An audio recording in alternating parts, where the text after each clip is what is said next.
గురూజీ 72 గంటల్లోనే ఫోన్లోని అద్భుతమైన జ్యోతిష్య పరిష్కారం చూపిస్తారు. నమ్మండి, నమ్మకపోండి, ఇది నిజం. శ్మశాన కాళి రుద్ర చౌడీదేవి ఆరాధకులు నంబర్ 1 వశీకరణ స్పెషలిస్ట్ గురూజీ. మనిషి పుట్టుక నుండి చనిపోయే వరకు వచ్చే అన్ని క్లిష్టమైన సమస్యలకు పరిష్కారం ఇక్కడ లభిస్తుంది. విద్య, ఉద్యోగం, వ్యవహారం, స్త్రీ ప్రేమ, పెళ్లి, సంతానం, స్త్రీ పురుష వశీకరణం, భూవశం, భార్యాభర్తల కలహాలు, కోర్టు సమస్యలు, విడాకుల సమస్యలు, చేతబడి, అప్పుల బాధ, ఇంకా మీకు ఎలాంటి సమస్యలు ఉన్నా 72 గంటల్లోనే. నమస్కారం, నేను మీ రవికిరణ్ శర్మ, వేలూరి.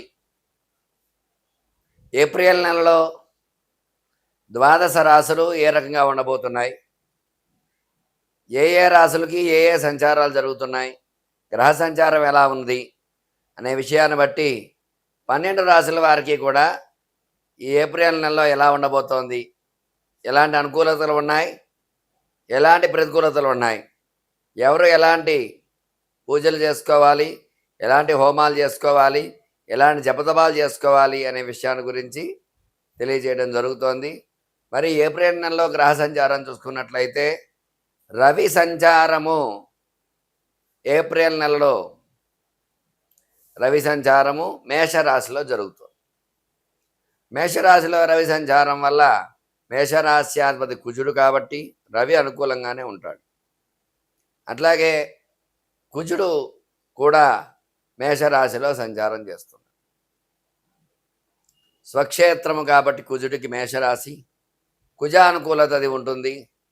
బుధుడు వ్యాపారకారకుడు బుధుడు కూడా ఈ యొక్క మేషరాశిలో సంచారం చేయడం జరుగుతుంది. మరి శుక్రగ్రహం కూడా ఈ మేషరాశిలో సంచారం చేయడం జరుగుతుంది.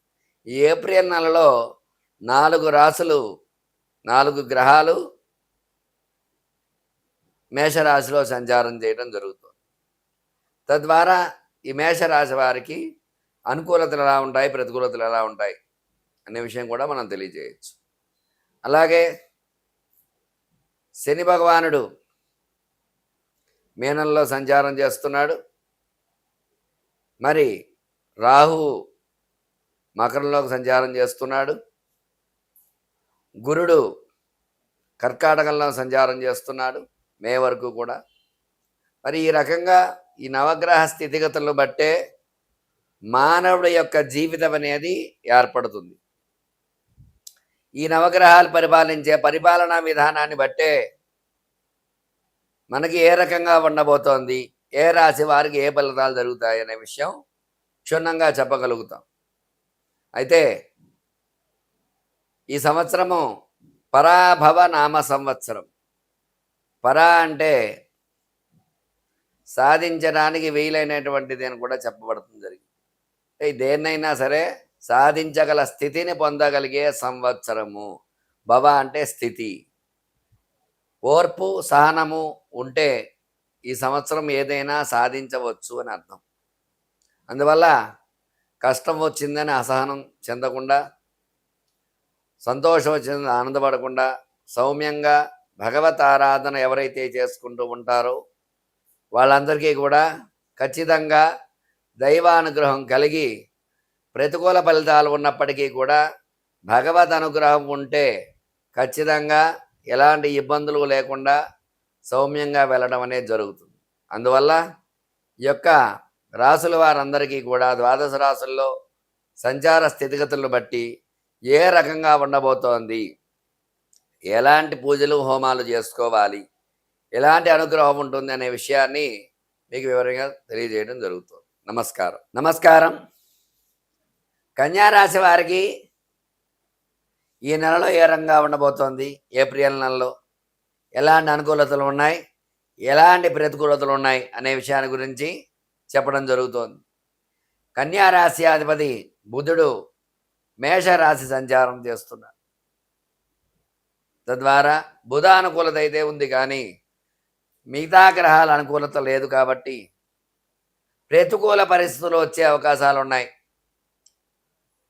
కన్యారాశి వారికి వివాహ ప్రయత్నం చేసేవారికి వివాహ ప్రతికూలతలు ఉన్నాయి. సంబంధాలు సరిగా రాకపోవడము, వచ్చిన సంబంధాలు జాతకాలు కలవకపోవడము, ఇబ్బందులు పట్టడం, ఇట్లాంటివన్నీ ఉండవు. వివాహ ప్రయత్నాలు ప్రతికూలిస్తాయి. సంతానం గురించి ఎదురు చేసేవారికి నిరాశాజనకంగా ఉంటుంది. ఈ నెలలో కూడా అనుకూలతలు తక్కువగా ఉన్నాయి. ఉద్యోగం ప్రయత్నం చేసేవారికి బుధుడు అనుకూలంగా ఉన్నాడు కాబట్టి నామమాత్రంగా ఉంటుంది. అనుకున్న ప్రమోషన్స్ అయితే వచ్చే అవకాశాలు తక్కువ ఉంటాయి. ఉద్యోగ ప్రయత్నం చేసేవారు గట్టి ప్రయత్నం చేస్తే కానీ ఉద్యోగం రాదు. చదువుకునే పిల్లలకి జ్ఞాపక శక్తి మందగించడము, సరిగా చదవలేకపోవడం ఇబ్బందులు వస్తూ ఉంటాయి. అనుకున్న రీతిలో మంచి ర్యాంకులో పాస్ కాలేకపోతారు. తగు జాగ్రత్త వహించి జ్ఞాపక శక్తికి తగినటువంటి రెమెడీతో తగిన పరిహారం చేసుకున్నట్లయితే చదువులో ముందడుగు వేస్తారు.